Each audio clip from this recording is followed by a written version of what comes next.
Baru saja Presiden Jokowi mengumumkan untuk mencabut lampiran dari Perpres 10 tahun 2021, khususnya lampiran berkenaan dengan industri minuman beralkohol.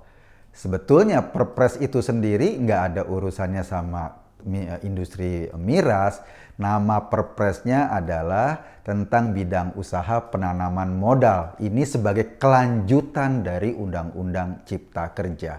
Nah, Perpres ini ingin mengatur industri-industri mana saja yang bisa dilakukan penanaman modal, apa insentifnya bagi industri tersebut. Juga industri-industri mana saja yang dibatasi dalam pengembangan atau penanaman modal. Misalnya ada industri pertanian, industri perikanan dan lain-lain, pemerintah memberikan insentif pajak. Terus ada juga industri dengan persyaratan tertentu. Nah, soal miras ini atau soal minuman beralkohol ini ada dalam lampiran di klausul industri dengan persyaratan tertentu. Syaratnya apa? Syaratnya kalau mau ada investasi baru di industri ini dikhususkan atau hanya boleh di 4 provinsi saja. Bali, Papua, NTT, sama Sulawesi Utara. Artinya apa? Kalau kita mau jujur membacanya, Perpres ini justru membatasi agar pendirian pabrik minuman beralkohol tidak bisa didirikan di provinsi-provinsi yang lain. Cuma 4 provinsi ini saja yang diperbolehkan. Itu yang pertama. Nah, kalau Perpresnya tadi Presiden sudah menyatakan dicabut, berarti kan kita kembali ke aturan-aturan sebelumnya. Saya ingin mengatakan begini, kenapa sih ini dicabut? Karena ketika Perpres ini keluar, tiba-tiba di-spin, tiba-tiba diputer isunya, seolah-olah disebut Perpres minuman keras atau Perpres miras. Bayangin nggak?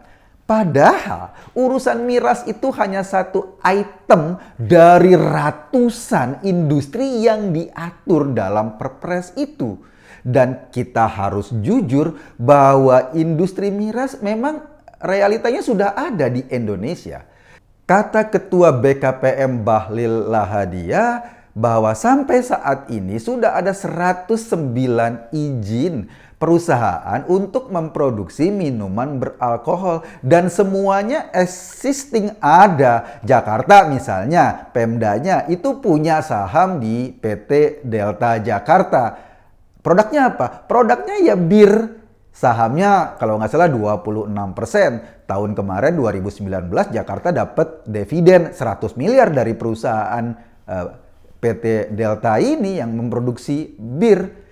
Jadinya Perpres ini tujuannya untuk tidak atau untuk membuka atau untuk menghalangi kalau ada orang mau bikin perusahaan baru, jangan di provinsi yang lain, cukup di 4 provinsi ini saja. Terus bayangin nggak, ketika diprotes bahwa ini adalah Perpres miras. Saya melihatnya sebetulnya ini di-spin sama orang yang mau memperhadapkan Jokowi atau menstempel Presiden Jokowi sebagai presiden yang membolehkan miras. Padahal aturannya justru membatasi, tetapi dianggap Perpres miras. Akibatnya apa? Ya ketimbang ribet, masyarakat di kampung-kampung, masyarakat sudah terprovokasi bahwa ini Perpres miras. Akhirnya Presiden mengambil langkah yang simpel. Cabut aja lampirannya berkenaan dengan industri minuman beralkohol itu. Kalau lampirannya dicabut nggak ada masalah kan? Oke, berarti kegiatan industri yang lain tetap jalan normal. Ketika lampirannya dicabut, apa yang terjadi? Yang terjadi adalah kita kembali kepada aturan sebelumnya. Aturan sebelumnya bahwa kalau orang mau mendirikan perusahaan yang memproduksi minuman beralkohol, tidak lagi dibatasi di cuma 4 provinsi, di semua provinsi bisa. Asal tahu aja. Kemarin misalnya, belum lama lah, setahun atau nggak belum sampai setahun lalu lah, di Mojokerto misalnya ada kawasan industri mau dibangun atau sudah berdiri, saya nggak tahu, tapi ada rencana pembangunan industri minuman beralkohol. pasarnya mau diekspor ke luar negeri. Saya pikir mungkin nanti di Bekasi, di mana-mana. Kalau nggak dibatasi ya semuanya kena. Ujung-ujungnya apa? Ujung-ujungnya mau nyerang Pak Jokowi dengan stempel bahwa Pak Jokowi adalah presiden yang melegalkan atau legalisasi minuman beralkohol. Pada akhirnya ketika ini dicabut, justru malah industri ini atau pabrikan baru minuman beralkohol bisa berdiri di berbagai tempat. Presiden sebetulnya dengan Perpres ini justru ingin membatasi. Dan asal kita tahu ini kan yang diberi izin adalah industrinya, pembuatannya, dan kita tahu masyarakat Indonesia bukan masyarakat yang konsumsi alkoholnya tinggi. Jadi kemungkinan besar kalau dibangun industri di sini ya buat diekspor. Karena kita punya bahan baku yang banyak, kita bisa misalnya ada pohon aren, ada nira, dan macam-macam itu kan bisa kita gunakan sebagai bahan baku untuk minuman beralkohol. Sementara dari sisi peredarannya tetap dibatasi banget. Penjualan minuman beralkohol nggak boleh di tempat-tempat umum, di minimarket nggak boleh. Kalaupun ada di supermarket, tempatnya harus khusus, tidak boleh dikonsumsi oleh penduduk yang usianya belum cukup, dan itu sudah dinyatakan dengan clear pembatasan peredaran minuman beralkohol. Dan satu lagi, setiap minuman beralkohol itu dikenakan cukai.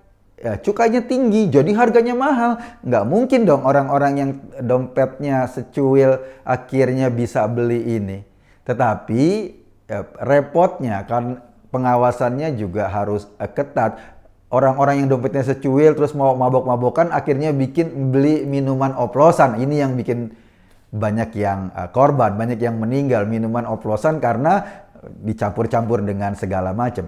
Saya ingin mengatakan begini, kadang-kadang masyarakat kita nih gampang diprovokasi dengan bungkus yang seolah-olah membela atau membela kepentingan masyarakat, melindungi masyarakat dari serangan minuman beralkohol, tetapi pada kenyataannya justru dengan dicabutnya ini malah membuat industri minuman beralkohol bisa dibangun di mana saja.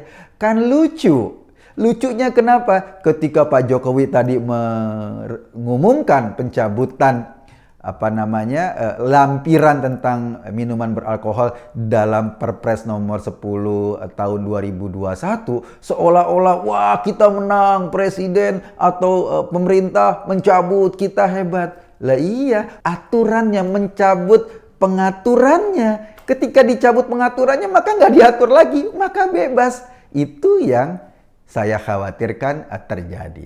Jadi menurut saya yang paling penting, oke, sekarang presiden sudah mencabut, ketimbang ribut, ketimbang dispin, ketimbang digunakan isunya dengan cara yang nggak benar, tinggal lagi keseriusan mengawasi peredaran minuman beralkohol ini agar benar-benar tertata.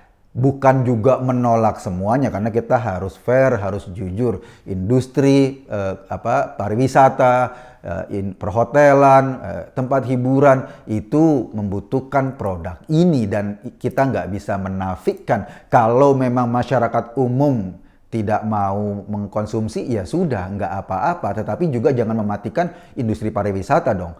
Nah, ini yang harus diatur. Terus yang kedua, sebetulnya yang paling membuat saya miris, kok ya kayak pemerintah ini nggak punya narasi gitu loh. Sebelum bikin aturan kok kayak nggak diatur narasinya dengan baik, sehingga tidak menimbulkan mispersepsi dan kesalahan persepsi publik. Tim komunikasinya ini menurut saya agak berantakan. Masa sebuah perpres dispin sedikit saja udah gelagapan? Artinya apa? Artinya nggak ada persiapan komunikasi yang baik. Padahal kalau sejak awal diinformasikan kepada publik, ini bukan perpres miras, ini bukan legalisasi miras. Justru perpres ini untuk membatasi industri miras yang ada di Indonesia. Kan masyarakat harusnya bisa terima. Wah, mau dibatasi kok, bukan mau dibebasin. Nah, kayaknya PR tentang komunikasi pemerintah ini harus menjadi perhatian serius. Jangan sampai orang-orang atau gerombolan yang nungguin di tikungan ini terus-menerus memanfaatkan kelemahan narasi pemerintah, memanfaatkan kelemahan komunikasi pemerintah untuk membungkus semua isu dengan isu-isu agama atau memperhadapkan pemerintah dengan isu-isu agama. Masyarakat yang kerepotan. Tadinya kita mungkin nyaman bahwa memang ada aturan provinsi tertentu saja yang boleh investasi miras. Sekarang akibatnya apa? Semua provinsi boleh mendirikan pabrik miras. Nah, karena apa? Karena memang yang protes nggak baca dulu naskah peraturannya, nggak baca dengan detail. Mereka lebih mementingkan spin isu ketimbang mementingkan substansi kontennya.